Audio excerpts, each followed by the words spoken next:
Okay, now for our final speaker of the day. We were chatting after lunch. We think it was 3 or maybe 4 years ago that she last spoke for us, and we're glad she could come back. Sharyl Attkisson is a 5-time Emmy Award-winning investigative journalist. Many of you know her as the managing editor and host of Sinclair Broadcast Group's excellent Sunday morning news program, Full Measure. Previously, she was a correspondent for CBS News and an anchor and correspondent for CNN, and I promised her we wouldn't hold that last bit about CNN against her. In addition, she hosted Health Week, a weekly medical news magazine on PBS. In addition to her Emmys, her many other awards include the Barbara Olson Award for Excellence and Independence in Journalism and the Edward R. Murrow Award for Excellence in Investigative Reporting. Somehow in the midst of her top-notch reporting work, she finds time to write best-selling books. The most recent of these is titled Slanted: How the News Media Taught Us to Love Censorship and Hate Journalism. She'll be drawing on themes from that book in her talk today. Would you please welcome back to the podium Sharyl Attkisson.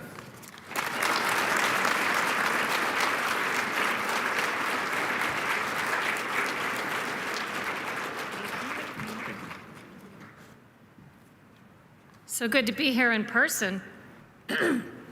Haven't been doing many in-person appearances. Boy, can you guys see me?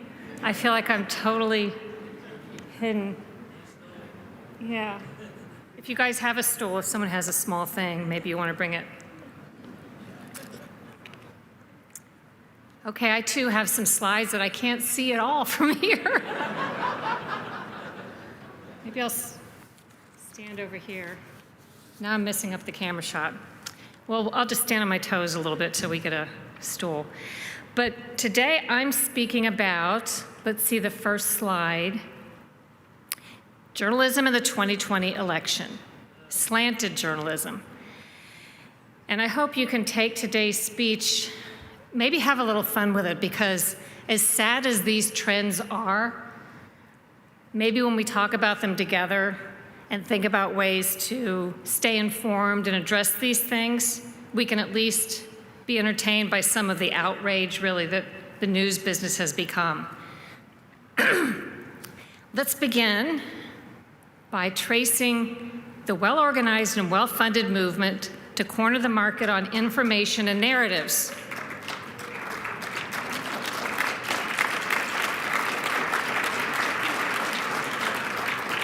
This movement, I think, was designed specifically in part to keep President Trump from serving his full term, or if that failed, to impact the 2020 race. This whole strategy relied heavily on slanted journalism, and that required major news outlets to suspend their normal ethics and guidelines, which astonishingly enough they did unabashedly and admitted to it outright, saying that it was necessary to change the way we do business because President Trump was so uniquely dangerous. So in the past few years, we've experienced a sea change in terms of how the media do their job.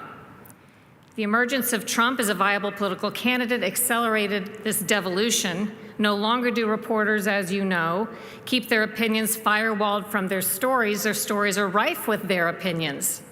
Dubious anonymous sources are repeatedly relied upon, even after they've repeatedly proven shamefully unreliable. Basic fact checks go unconducted as long as the news furthers an anti-Trump narrative. Egregious reporting mistakes, and we'll talk about some of those today, are made by the same outlets and sometimes the same reporters over and over again, and yet are magically forgiven. Journalism ethical standards are bent or suspended so that Trump could be covered more aggressively and in a one-sided fashion. Some of the best evidence for this can be found in a June 2017 opinion piece by a guy named Mitchell Stevens, and it was published in Politico. Stevens is a journalism professor at New York University. In his article, he cheers on the end of media objectivity. Oh, hold on just a moment. We may have a solution here. Thank you. That ought to do it. Thank you. Much better. Thank you. Okay, I'll be careful. Thank you. So he cheers on the end of media objectivity under a new president, Trump, who was under attack by the media. The headline to his article was, "Goodbye Nonpartisan Journalism and Good Riddance. Disinterested Reporting is Overrated." It's shocking that a journalism professor, someone teaching up-and-coming professionals in the field of news, considers disinterested reporting to be overrated. Disinterested reporting was, I thought, always thought of as a pillar of good journalism. Tossing it aside is, I think, a bit like a medical school professor telling medical school students that diet and exercise are overrated. In fact, they're fundamental. Neutrality and objectivity in news reporting are fundamental. But if one were trying to brainwash people into thinking journalism is really about the opposite thing, then yes, one would say the fundamentals are outdated and to be rejected. Stevens goes on in his very partisan piece to heap praise upon the New York Times' public descent into blatant partisanship. He writes, "Our most respected mainstream journalism organizations are beginning to recognize the failings of nonpartisanship, its tepidness, its blind spots, its omissions, its evasions." He says, "It was news when the patriarch of American journalism, the New York Times, finally used the word lie in a headline atop its front page, September 17th, 2016, to describe a Trump assertion." Stevens goes on to note with satisfaction that other legacy media followed suit. He wrote, "Other legacy journalism organizations began more regularly calling out Trump's falsehoods, if not actually accusing him of lying." About a week later, the Los Angeles Times declared, also on page 1, "Never in modern presidential politics has a major candidate made false statements as routinely as Trump has." On April 5th, 2017, the New York Times, reflecting the New World Order, quickly changed a headline from "Trump says Susan Rice may have committed a crime" to "Trump, citing no evidence, suggests Susan Rice committed a crime." Anchorman Scott Pelley at CBS upped the ante by calling Trump's statements divorced from reality. No attribution, just Pelley's own critical opinion. So what the journalism professor Stevens sees as worthy of acclaim, I see as irresponsible. A journalism professor is teaching a new generation of reporters to inject agendas and opinions in their reporting, to forget about the firewall that we used to attempt to put between news and opinion. That kind of reporting that Stevens applauds would have gotten a traditional news journalist fired not all that long ago. Today, it's part of what makes it so easy for the narrative to take hold and can make it so difficult for the truth to be told. There's endless evidence for this sort of slanted reporting today. A little quiz for you. Based on this headline in The Atlantic, who would you guess came out on top in a September 2019 election in North Carolina, Democrats or Republicans? It says, "North Carolina gives Republicans a wake-up call. The results of a special election portend trouble for the GOP in 2020. Sure sounds as though Republicans got their clocks cleaned. After all, the headline states they got a wake-up call, and the results portend trouble for the GOP. So you might be surprised to learn, as I was, that the Republicans actually had a successful night. It's laid out right there in the article if you get past the misleading headline. Boop. Here we go. In a congressional race, the Republican candidate beat the Democrat by a far wider margin, it says, of 4,000 votes, and separately in a state special election, Republican Greg Murphy won as expected. How on earth did those Republican victories elicit a headline implying that the Republican had lost? It's as if somebody was bent on pushing a particular narrative regardless of how the actual election turned out. In this way, we can see how reporters who are pushing a narrative don't care much about the facts. Pesky facts that contradict a narrative are nothing more than a nuisance to brush off. Reporters simply devise ways to dispense of them. Another example demonstrates nearly every trademark of a narrative and the perils that come with reporters advancing it blindly. On April 15, 2020, Politico reports that President Trump owed the Bank of China tens of millions of dollars in a loan coming due in 2022 as he dealt with China on the coronavirus pandemic. The implication there is that Trump can't be as tough as he needs to be on China and Chinese leaders for unleashing COVID-19 and covering up its seriousness because he is beholden to them. This news makes headlines around the world. Trump owes tens of millions to the Bank of China and the loan is due soon, blares the headline on Politico. Donald Trump's debt to China, reads the New York Times' headline. And National Review, Trump owes millions to Bank of China for building loan, reports show. But it isn't true. Shortly after this news circled the earth, the Bank of China issued a statement saying it had held that Trump loan only for 22 days before selling it to a U.S. real estate firm in 2012. In other words, tens of millions of dollars that Trump supposedly owed China, due soon, was actually owed for only 3 weeks back in 2012, 8 years before. Obviously, these facts negate the whole idea behind the story, but the media are not about to admit that they made a mistake. Politico simply changes its headline, Trump owes, to Trump owed China, past tense. They and the other media pretend the false information they'd published had little bearing on the actual news. National Review likewise simply changes Trump owes to Trump owed. Politico could have avoided the error if it hadn't failed to follow a basic rule that's taught to every 19 and 20-year-old journalism student. Contact the people you're talking about in a story before you publish. Of the three reporters bylined in the article, Mark Caputo, Meredith McGraw, and Anita Kumar, none apparently thought to contact the Bank of China before publishing the story, and apparently no editor thought it was necessary to do so either. Had they done their job, they likely would have learned prior to publication, as they were supposed to, that there was no current loan to Trump from China, thus avoiding their major flub. There are so many of these mistakes, it starts to look like a pattern, a strategy against Trump, not just sloppy mistakes. And I tracked the major media mistakes and never found one that favored Trump. That starts to look like a pattern too. On Thanksgiving Day 2019, a little less than a year from Election Day, we passed the 100th major media mistake in the era of Trump, by my count. This error was committed by Newsweek's political reporter Jessica Kwong, who wrote a story and published a tweet asking, "How did Trump spend Thanksgiving? Tweeting, golfing, and more." She went on to write that Trump was spending Thanksgiving Day at his Mar-a-Lago resort in Palm Beach, Florida. The story implied that Trump was once again goofing off compared to his heroic predecessor, President Obama, who used to only do selfless things. The problem is her story was false. Trump had actually left Florida the evening before Thanksgiving to fly to Afghanistan, where he spent the holiday not golfing, but serving dinner to U.S. troops.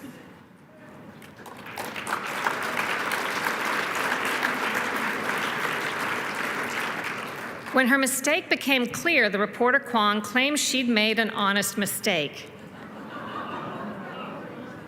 On Twitter, she wrote that she was deleting her earlier incorrect tweet with fabricated information about Trump because, quote, "it was written before knowing about the president's surprise visit to Afghanistan." There are 5 key problems with this explanation from an ethical standpoint in journalism, so I'm going to go over those. First, she demonstrated a shocking lack of repertorial knowledge.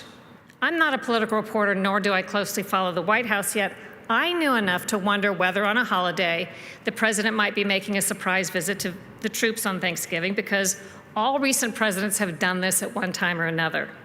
One would think a national political reporter and her editors would know to watch for a possible surprise visit by the president. Second, that Newsweek article demonstrated an inexcusable failure to attribute. Kwong's mistake wouldn't have been as problematic if she had attributed the claim that Trump was golfing on Thanksgiving to an actual source instead of reporting it as if it were her own firsthand confirmed information. Kwong isn't the only one who seems to have abandoned the basic journalistic practice of attributing information to its source. Reporters now routinely declare information to be a fact as if they have personally confirmed it when they could not possibly have done so. There was no election fraud, or there wasn't enough to change the outcome of the election. The reporters claiming these things haven't gone to any precincts and examined records or interviewed witnesses on the ground. They're just declaring something they want to believe as a fact. Third, the problem with the Newsweek story, there was a baffling failure to fact check. This is one of the most basic tenets of journalism. No matter how obvious something seems, no matter how many others are reporting it, no matter how obvious a video clip may seem to show something, it often proves to be wrong. That's why it's so critical for reporters to check their assumptions. Kwong should have contacted the White House to see if her claim that Trump would be golfing on Thanksgiving was true.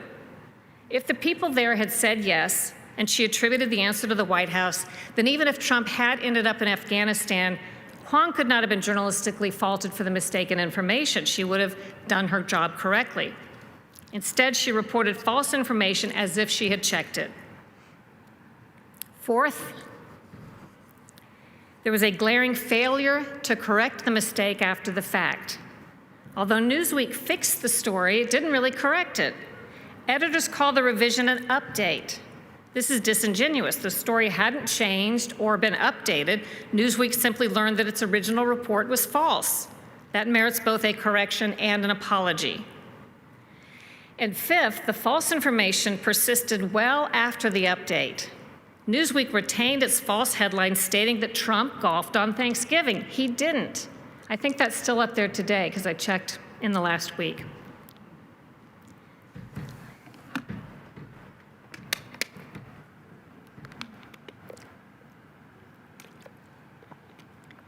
I really think one of the most remarkable things about this whole story is that it's a case of history repeating itself.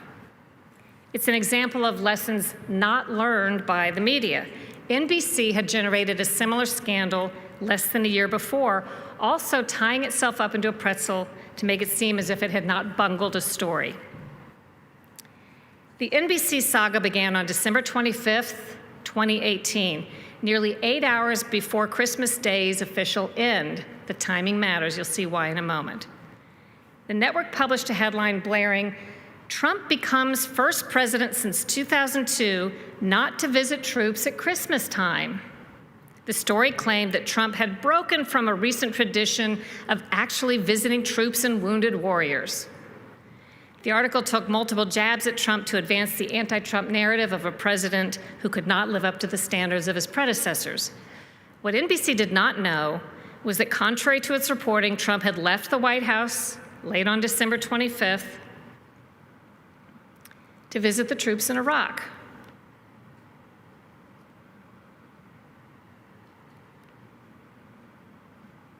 What happened when the mistake was revealed is quite telling. Like Newsweek, NBC was unable to admit its mistake. Instead of a simple apology, saying it originally had no idea the president had sneaked off to Iraq and that it had made an assumption without bothering to verify it, NBC published a lengthy editor's note parsing the definition of what constitutes a Christmas time visit and claimed the original article was technically correct. Depends on what the meaning of the word is. Okay, so the NBC editor makes the argument, well, maybe Trump visited the troops around Christmas after all. And yes, he did leave the White House on Christmas to go to Iraq, but he did not arrive in Iraq until after the stroke of midnight. And the day after Christmas isn't really a Christmas time visit, is it? So instead of an apology, NBC defends its mistake by arguing when Christmas time technically begins and ends. The NBC's editor's note reads, this is so twisted. As of the end of Christmas Day, 2018, Trump had not visited the troops during the holiday season and had announced no plans to do so. The article was correct, but on December 26th, the situation changed. Trump and the First Lady, Melania Trump, made an unannounced visit to troops in Iraq. As a result, the thrust of this article is no longer correct, even if it was at the time. In the interest of transparency, we are keeping the article on NBCnews.com so that the record will reflect the situation on the day the article was published, and are directing readers to an article about Trump's Iraq visit here. We are also altering one line in the article, as well as the headline, to be more specific and to note Trump was the first president since 2002 who didn't visit military personnel on or before Christmas rather than at Christmas time. Claiming the article was correct at the time, but the situation changed, without acknowledging the journalistic malpractice at issue here is remarkable. The corrected article then goes on to double down on its mistake in a way that's still designed to make Trump look bad, because after all, that's the goal. First, NBC chooses a new tack that fits the narrative it set out to prove and stuck by it regardless of the facts. By staying home on Tuesday, said NBC, Trump became the first president since 2002 who didn't visit military personnel on or before Christmas, and then elaborates, based on a check of NBC logs, President Barack Obama visited troops at Marine Corps Base Hawaii every Christmas he was in office from 2009 to 2016. Before him, said NBC, according to a check of news releases, President George W. Bush visited wounded warriors at Walter Reed from 2003 to 2008. Trump previously said, NBC goes on to say, he hasn't visited a combat zone because he's had an unbelievably busy schedule. Among the anti-Trump press, the new version of the story comparing Trump unfavorably to Obama and Bush goes viral. No attention is paid to NBC's mistake. It's like it never even happened. The focus becomes the newly revised scandal that Trump is the first president not to visit the troops on or before Christmas Day. One exception to the groupthink, which surprised me, is the normally anti-Trump Eric Wemple of the Washington Post. He actually took issue with NBC, pointing out, Trump didn't stay home Christmas Tuesday, as NBC claimed in the updated version of its article, at least not all of Tuesday. He left the White House late on December 25th. Wemple goes on to say, the NBC story appears to rest on a lawyerly definition of Christmas time, Christmas Day and the days and weeks before it. However, other common definitions of Christmas time expand that understanding to the Christmas season or the period from about December 24 to January 1st or January 6th. But, Wemple says, NBC seemed intent on making the story be about whether they could technically defend that they hadn't jumped the gun and made a false assumption, rather than what Trump actually did over the Christmas holiday. NBC could have chosen numerous facts to highlight about President Trump if it were focused on disseminating information rather than generating a smear. So let's look at some of the actual stats I found when I did a little research. It turns out President Obama never visited U.S. troops in foreign countries or combat zones on Thanksgiving or at Christmas time, as Trump had done twice by early 2020. The closest President Obama got to spending Thanksgiving or Christmas in a combat zone with the troops was a visit to South Korea a week before Thanksgiving in 2009. President Bill Clinton was kind of close to a Christmas visit with a December 22nd, 2007 visit to Bosnia, but that was after the war ended. The annual Christmas troops visit that NBC rushed to credit Obama for, all of those had taken place not in a combat zone, but stateside, conveniently near Obama's home in Hawaii. Not that there's anything wrong with that, but what I'm saying is if they were looking to disseminate factual information, they could have come up with an entirely different story. Another point made in the Slanted NBC article about Trump was that he had yet to visit an active combat zone as if it were an anomaly, that he supposedly had gone almost 2 years without having done so. In fact, according to military records, presidential visits to combat zones are relatively rare. Presidents have visited a combat zone only 27 times in U.S. history prior to Trump. By early 2020, Trump had added at least 4 to that historic tally. Visits to South Korea, Iraq, Afghanistan. Not to mention that he was sometimes accompanied by First Lady Melania, who has made at least 2 visits to a combat zone. I discovered another interesting point while researching presidential trips to combat zones. Although you might not immediately think of South Korea as a combat zone, it technically is one because our war with North Korea was never officially declared over. Both North Korea and the US, which is allied with South Korea, patrol a demilitarized zone that divides the two Koreas. But remarkably, when counting Obama's combat zone visits, the military and media included his trips to South Korea as notches on his belt, but they did not count visits to the same place for Trump. At the very time when the press was claiming Trump had never visited a combat zone, he had made 2 trips to South Korea. Punctuating the point,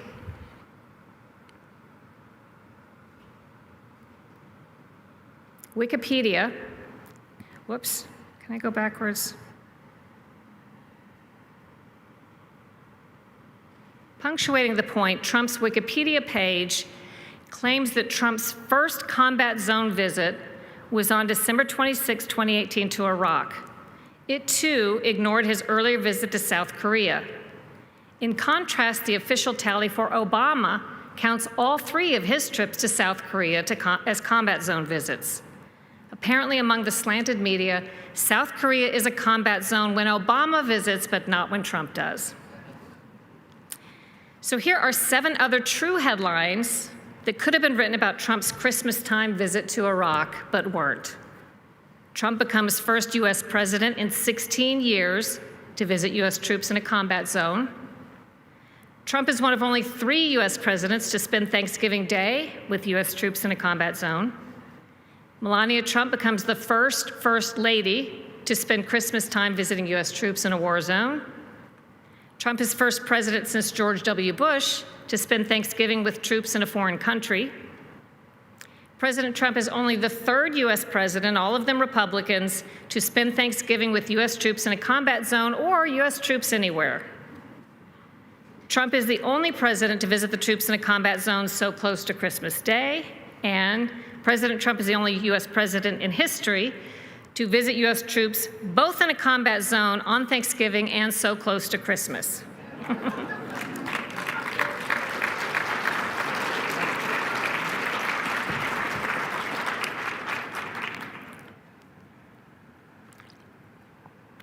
So this deep dive into just a couple of specific cases demonstrates, I think, quite clearly how the media has changed the way it operates, largely as I described in my last book, The Smear, because the media has been successfully influenced and, in fact, infiltrated by corporate and political interests. This explains why it's no mystery and no accident. The devolution of the news, as I call it, is by design. And it ties in quite directly to this accelerated and dangerous trend towards censorship we've seen the past 4 years, but in particular, I'd say the last 6 months. I'll summarize by saying, on the censorship trend, in 2016, by that time, the news landscape, in my view, had largely been dominated by political and corporate interests who were defining the terms of what we could and couldn't report about, the language that we had to use, and the kind of people we could interview. But these people saw that Trump got elected anyway in 2016, despite the fact that most of the media had told people not to vote for him and that he was inherently dangerous. So these people seeking to influence the information landscape, they blamed the internet. They thought that people were largely controlled in the news that they could get, but we could still go online and get other opinions, see other scientific studies, hear other viewpoints. So they set about, I think, spending the last 4 years trying to figure out how to control the internet. And if you remember, before 2016, big tech did not have great interest in this sort of censorship. There were issues with privacy and other problems, but they were not doing what I call fake fact checks. They were not censoring accounts and interfering between us and our information to tell us what we can and cannot believe. Now, fact checks, whether they're done by nonprofits or newsrooms, are largely funded and influenced by political and corporate interests who want to control that information. And in fact, David Brock of Media Matters, the propaganda group, took credit for convincing Facebook right after the 2016 election to start up those fake fact checks. This was a lobbying campaign. Fact checks now have become simply another tool of propagandists. How do we fight censorship? Well, when a person or idea is fact-checked or banned or censored or controversialized, I think we should make it our mission to find out more about whatever's being censored and ask the question, why do powerful interests not want me to have this information and make up my own mind? Okay, our final examination of how the media changed the way it operated to impact the 2020 election and control narratives looks at the verbiage of the narrative. Before Trump, we as news reporters might have pointed out discrepancies or contradictions between claims made by a newsmaker and facts. We might have noted that a statement or a claim was disputed or that it had proven incorrect or false, but we did not declare newsmaker statements to be lies. Why avoid using the L word in news reporting? Well, a lie is a very specific thing, and short of a confession, it requires a reporter to claim to know what's inside the mind of the person speaking. In fact, when somebody gives contradictory information or makes a false statement, it could theoretically be for many other reasons. Let's go back to the Ford and Firestone tire rollover scandal in 2000.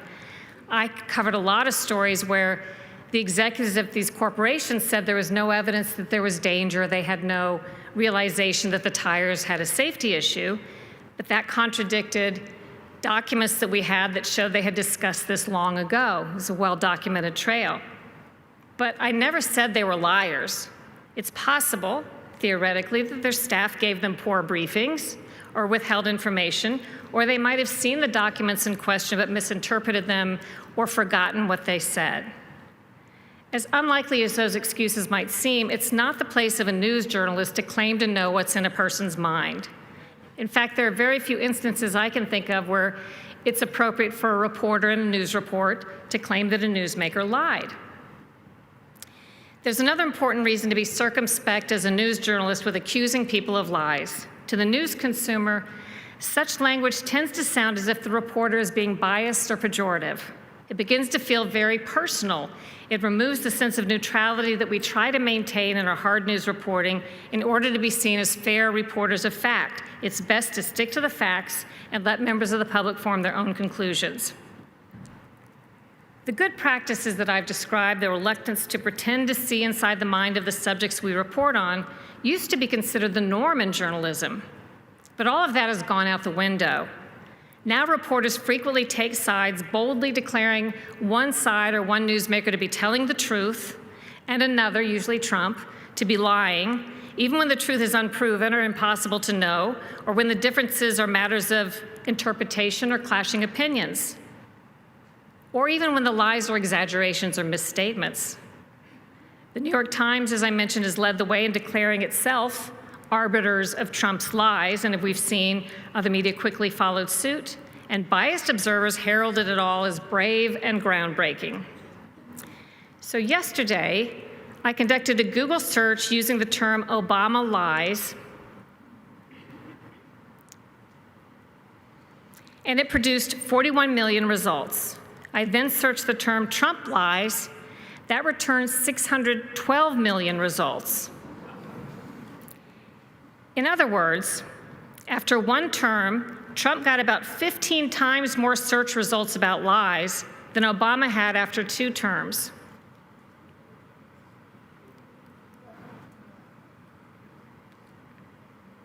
A closer analysis shows that many of Trump's internet hits about lies are links to news stories and blogs and lists of his lies. And in contrast, Obama's hits to many of his articles or blogs were defending him against accusations of lies, or with Obama officials accusing Trump of lying. Instead of providing critical pushback to this questionable journalistic shift, in which reporters call opinions of their enemies or opinions they disagree with lies, Columbia Journalism Review jumped on the bandwagon, patting the New York Times on the back for calling Trump a liar. A precedent has been set, declared Columbia Journalism Review approvingly, which is great.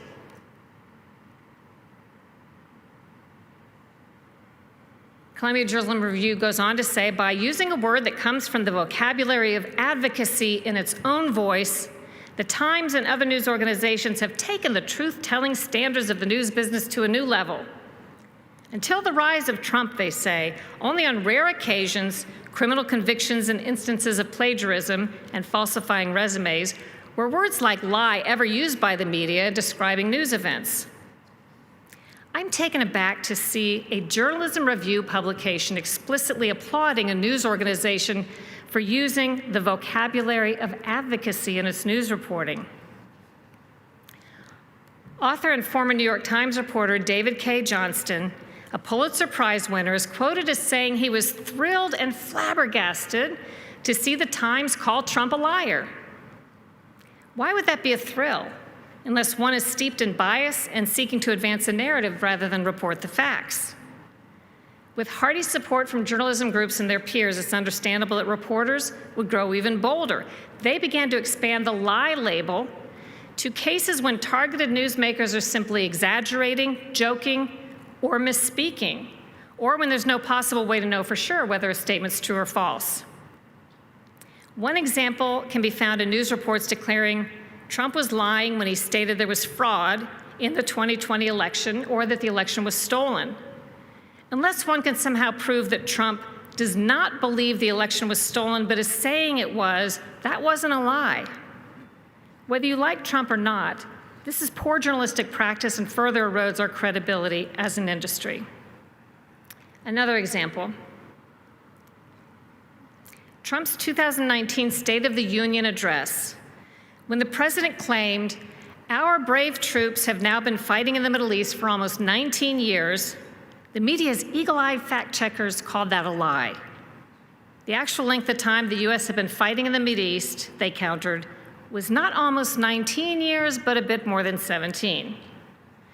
Actually, the media's own fact check about the length of the Afghan war could be characterized as a lie by its own standard. The war began in October 2001. The State of the Union address in question took place more than 18 years later, closer to Trump's almost 19 years than the media's 17 years.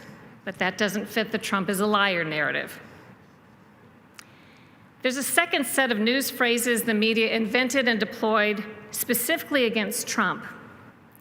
Without evidence, no credible evidence, and no evidence. First, without evidence. As a news journalist, I don't recall ever using or uttering the phrase without evidence when reporting on anybody or anything over the course of about 35 years until we covered Trump. At first glance, it might seem as though phrases like without evidence and no credible evidence are more fact-based and responsible than tossing around accusations of lies, but they can be just as problematic. Who decides what evidence is credible? An absence of evidence does not necessarily mean a claim is discredited. After all, there is no evidence that polio could be transmitted via water or through the oral polio vaccine until there was. There was no evidence that some cholesterol is good for your health until there was. Without evidence is an invented concept for the purpose of slanted reporting. Consider that throughout time, few newsmakers have presented evidence when making statements. It was never expected that each comment or speech would be accompanied by a set of footnotes or citations until Trump. Now, without evidence is commonly invoked in a one-sided fashion, usually against Trump and his supporters, and typically when the media want to call them into question or disparage them.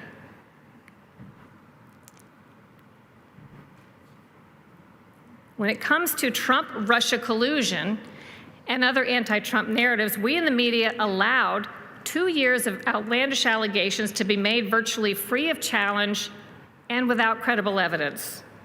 Many of those claims proved to be untrue, and there were more. Trump may have not paid any income taxes for decades, if ever. He never really wanted to be president. He's lying about immigration being a problem. He was Russian President Vladimir Putin's stooge, a spy for Russia. The list goes on. At the same time we're calling out Trump, we're violating the very evidentiary standards to which we hold him. In our zeal to get Trump, we are letting our own journalistic principles slide. We've laid bare our own bias and our own double standards. We can blame Trump all we like for the death of the news as we once knew it, but the truth is we've done it to ourselves. If you're interested, my book Slanted goes in far more depth about all of this. I interviewed a lot of colleagues and top network news executives, and there's an appendix that lists the media mistakes that I categorize one by one, the mistakes made against Trump.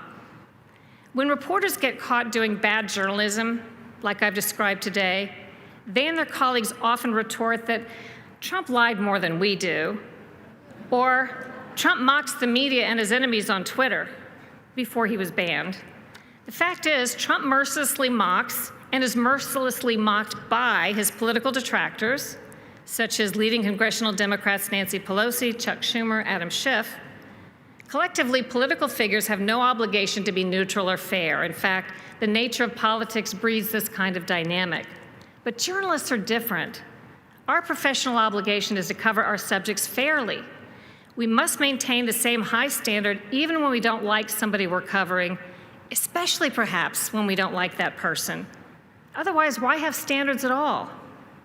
The implication that somehow the media's mistakes and attacks are justified because of what we believe to be the flawed moral character of our subject is a precarious one. The way we cover those we perceive as the enemies of our own viewpoints defines how well we do our job covering the news. And I'm happy to take some questions.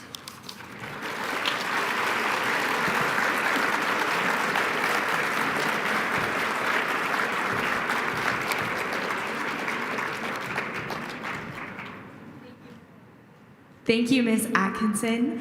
If you have a question, please raise your hand and wait for a microphone to be brought to you. Could you please comment on the influence of the Poynter Institute in journalism? Yes, the Poynter Institute, I've discussed some of that in my book Slanted. Like the Columbia Journalism Review and a lot of other nonprofits or journalism organizations, they've all been co-opted to some degree by the same political or corporate interests, accepting funding from the same handful of dubious sources, in my view, partisan sources, that fund the fact checks, whether it's on social media or news organizations or these nonprofits.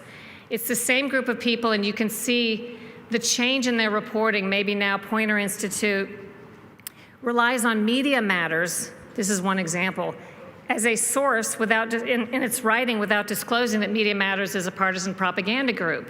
And so young people are learning this from them because they're told to look to Poynter Institute as a standard in journalism and ethics. So there's a problem from virtually every angle we're looking when it comes to journalism. The organizations that are supposed to help watch over us or set standards for the kind of reporting we do, they're cheering on this trend that I'm talking about. There's a question to the speaker's right. Yes. What do the people who are writing the slanted news hope to gain?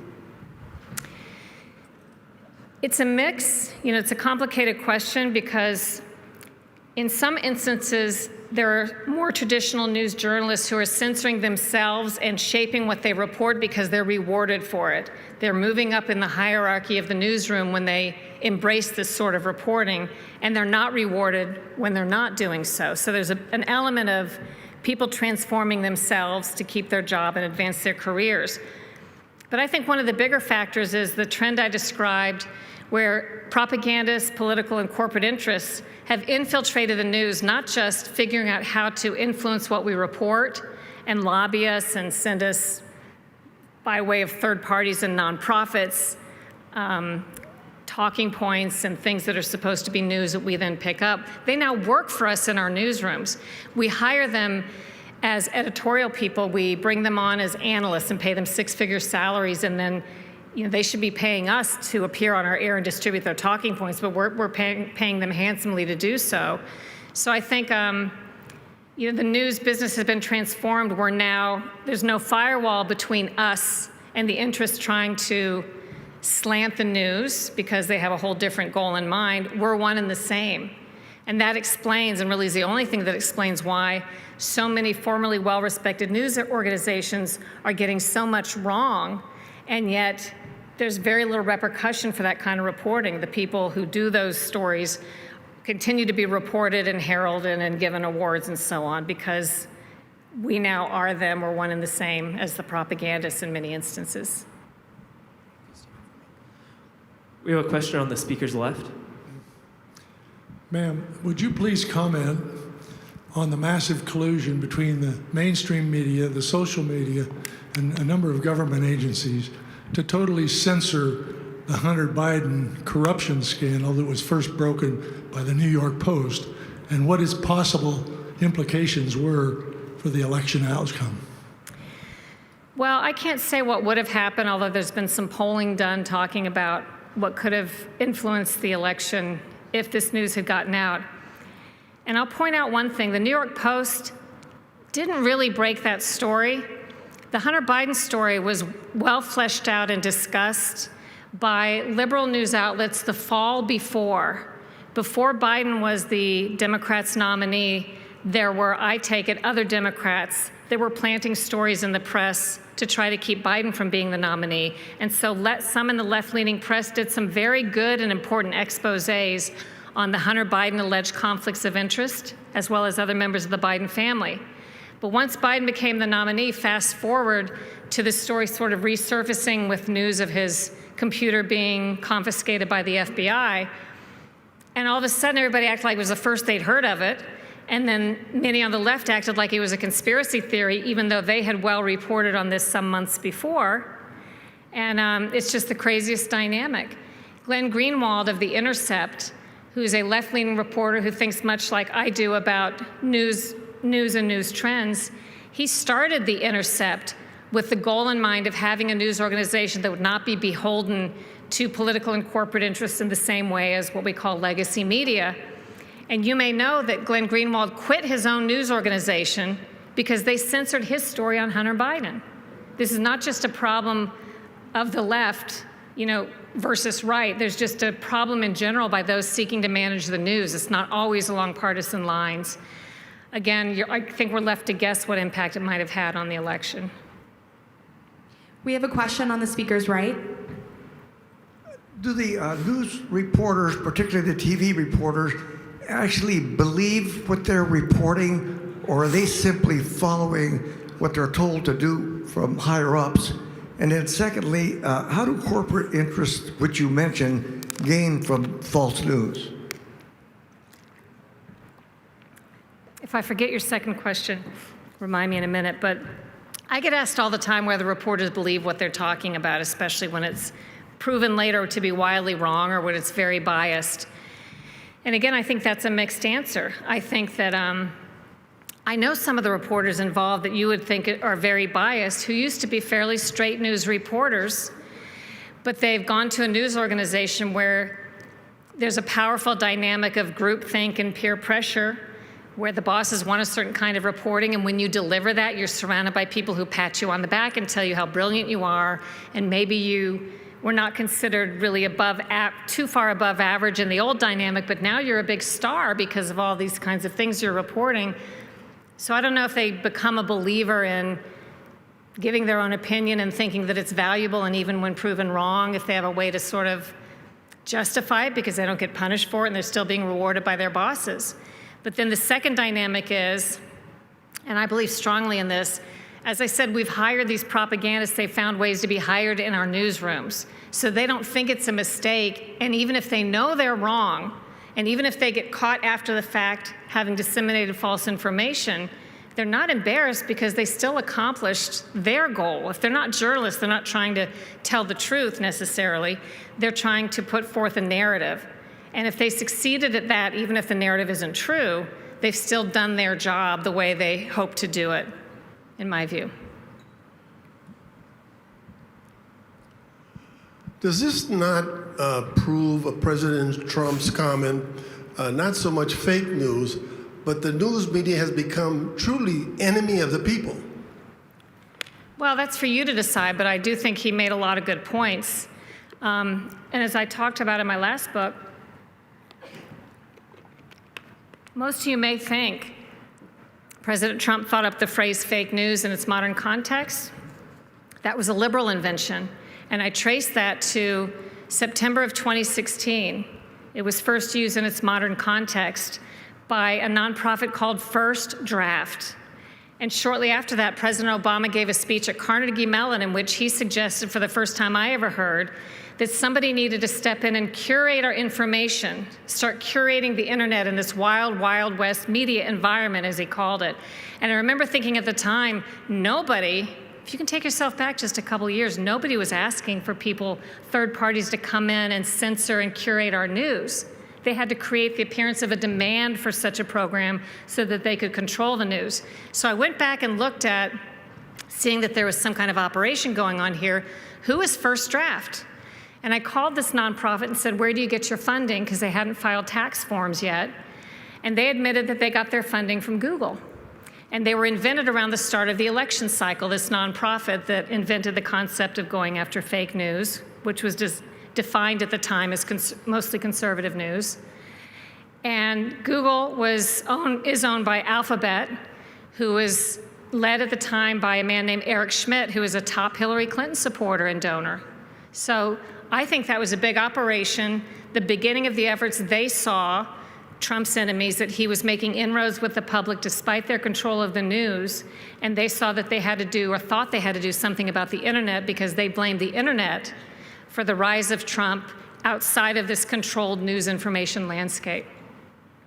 Trump took over the fake news phrase, being the master marketer that he is. I call it a hostile takeover. Every time they cried fake news, he just threw it back at them. You're fake news.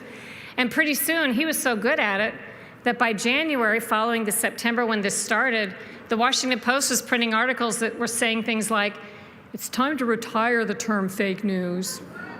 You know, they didn't like how it was being used now by Trump. Yeah. Yes. There seems to be I can't see where you are, I'm sorry. I'm right over here. We have a question in the back. In the back. To the back left of the speaker. Okay. Hi there. Thank you for being here.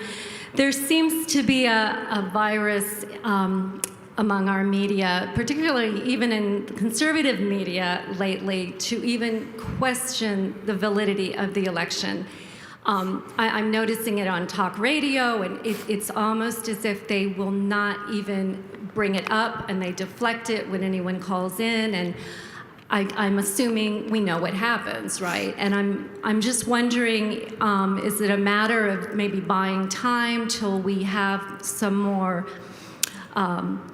secure platforms to be more honest? I mean, is this perhaps what's going on? Or are we relegated to just this very limited narrative for fear of being canceled? It's a good question, and I think we should all be cognizant of not being bullied out of using our common sense, making our own solutions, seeking out answers and various sides to stories, and saying what we think. You know, my own view is only that which is illegal should be censored, and the rest is fair game. It's up to us to figure out what we want to believe. And by the way, if we want to believe something that's false, we have a right to do that in this country. You know, it's not up to somebody else to say, well, you shouldn't be thinking such things or talking about such things. But being an optimist, and I've talked to some people who are looking for solutions, I think there will be something that fleshes out in the next 4 years because, as I like to say, the truth finds a way to be told. And over history and over time, when people have been suppressed and their views have been suppressed, they've always found a way, at least in this country, to express how they feel. And there are people working on the challenges from 3 standpoints. There are investors who do want to invest in fair reporting and open information. So the money is there, they just don't know where to put it. But number 2, there are people that are trying to accomplish the question or the task of how do you not get deplatformed? And they're trying to invent ways outside big tech, you know, sort of like we're addicts. We got hooked on big tech when they weren't trying to do this censorship. We thought it was wonderful. And now we all communicate that way, and they've sort of done this bait and switch. Now they can control us because we're all relying on them, and they're changing the rules. Well, there are ways involving, far beyond my understanding, but involving things like blockchain technology. There are ways to design platforms that can't be so controlled by what we consider big tech media. There are people working on that problem too. And then there are news people like me who want to report in a open way, showing different viewpoints and different scientific studies and different opinions. So those three things I think will come together somehow in the next 4 years or so, and there'll be new emerging technologies and solutions.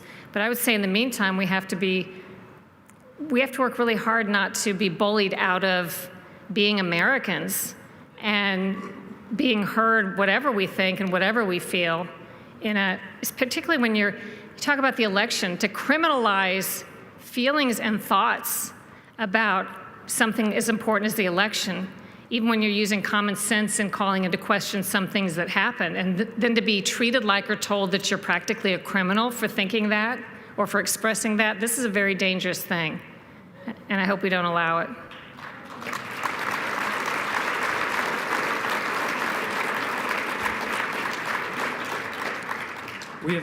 We have time for one more question. It's really not a question. It's more of an acknowledgement. As soon as your first book came out, I read it and loved it. Then when you announced the second book, I got an early copy, and as soon as I got it, I read it. And I'm a big fan. Just want you to know that you're a person who is intellectually honest and has the courage to tell the truth despite all the crap that you're getting from the media. I want to acknowledge you for being here. You're one of the reasons I came here today and this weekend. Thank you. Thank you, Derek. Thank you very much. Thanks, everybody.